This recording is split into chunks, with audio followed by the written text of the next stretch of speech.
Hello friends, welcome back to my channel. So today we are going to study about people involved in journalism. So let's begin.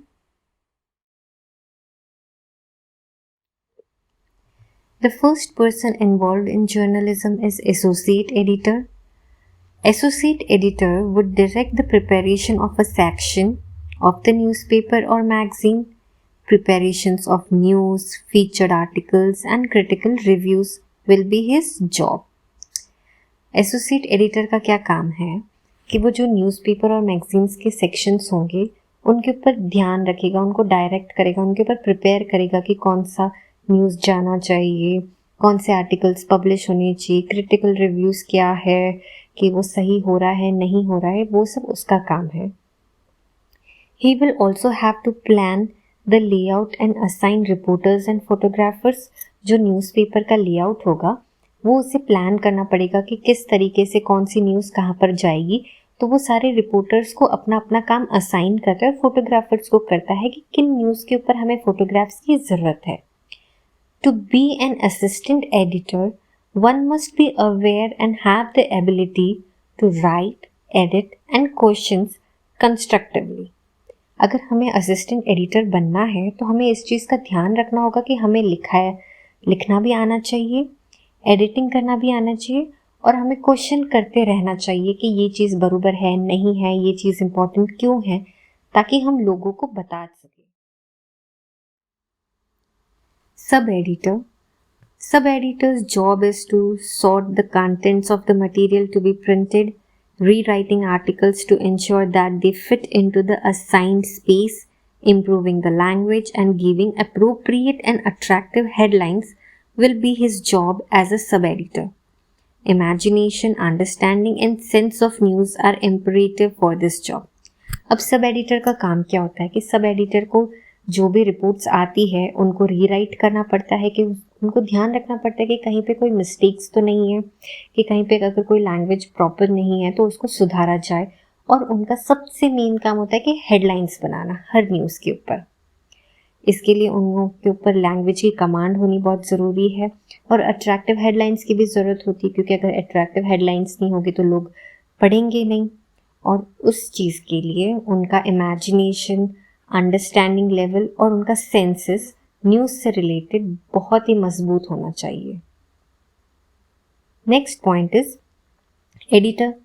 Editor is the key head who ensures consistency and continuity of the newspaper और magazine.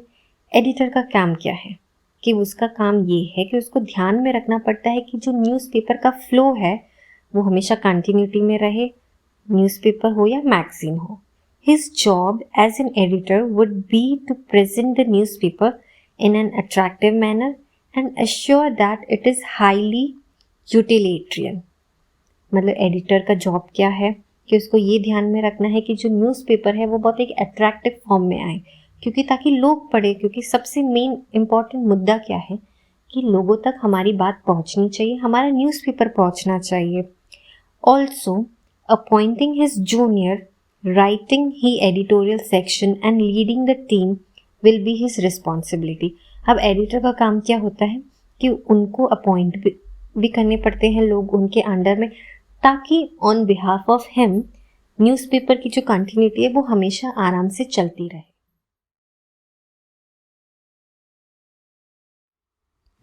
Proof reader. Proof reader compares proof with the edited copy. His job as a proofreader would involve completing the final text accurately. For this job, he must have detailed knowledge of grammar, spelling and punctuation.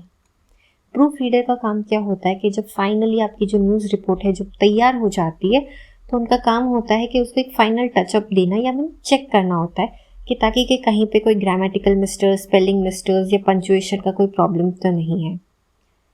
Next is reporter.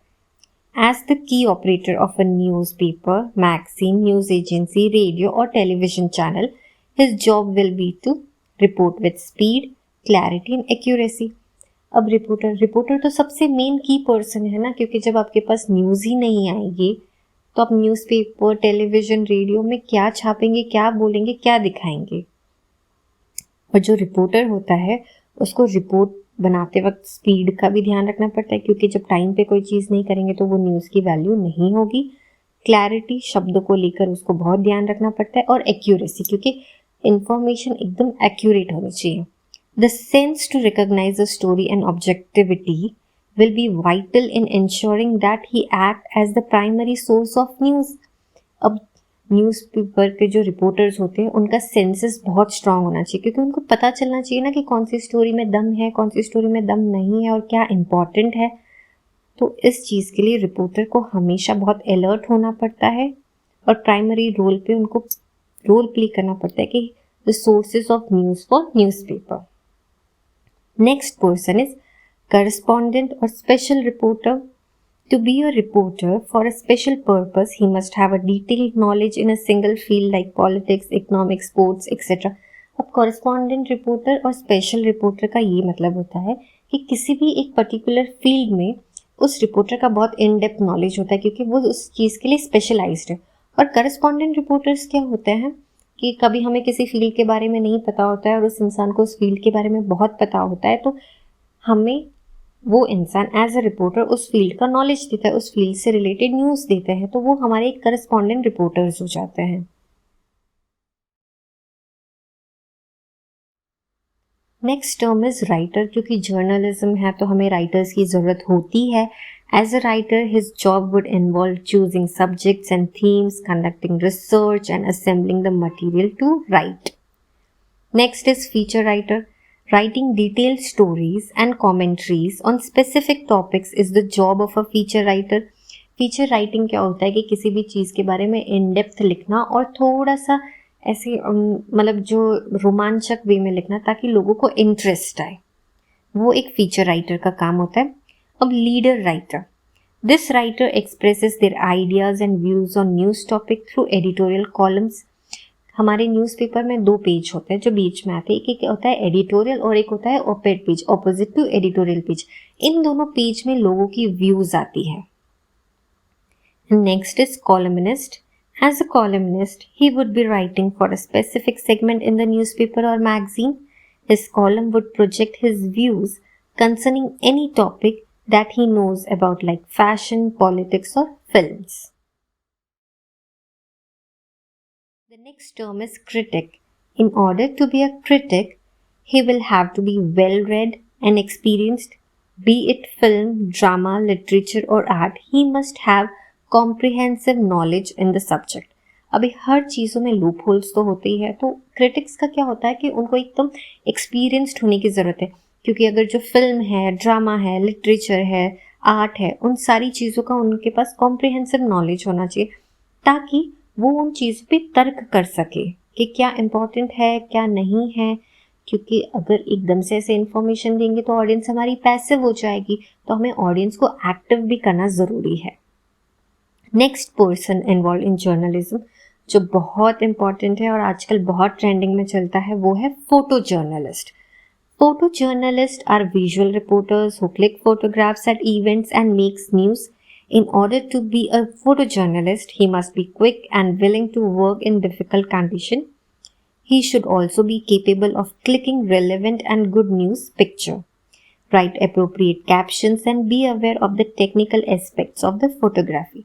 अब photo journalist जो है उनको बहुत मेहनत करनी पड़ती है, क्योंकि किसी भी इवेंट में कुछ भी इम्पोर्टेंट फोटोग्राफ है तो जो इवेंट के बारे में बोलता है, हमें वैसे फोटोग्राफ की ज़रूरत होती है न्यूज़पेपर में, तो एक फ़ोटो जर्नलिस्ट को बहुत ही क्विक होना पड़ता है और उनको मुश्किल समय में भी काम करने की इच्छा होनी चाहिए। और जो अगर फ़ोटो जर्नलिस्ट बनना चाहता है उसे फ़ोटोग्राफी के टेक्निकल एस्पेक्ट्स भी पता होने चाहिए, फ़ोटो के नीचे लिखते हैं कैप्शन, वो भी अच्छे से लिखने आने चाहिए। And the last person involved in journalism is cartoonist. If the person is artistic and humorous, then a career as a cartoonist will be suitable for him। His job would involve commenting on public figures and events in a comical and satirical manner through his sketches। Cartoonist का क्या होता है कि वो किसी भी जो public figures होते हैं उनके बारे में एकदम कार्टून में ड्रॉ करके बलून्स बना के, जो बलून्स होता है जिसके अंदर हम टेक्स्ट लिखते हैं, वैसा एक स्टोरी फॉर्मेट क्रिएट करके एकदम कॉमिकल वे में, ताकि लोग उसे पढ़े और उस चीज़ों को रिलेट करके समझ सके।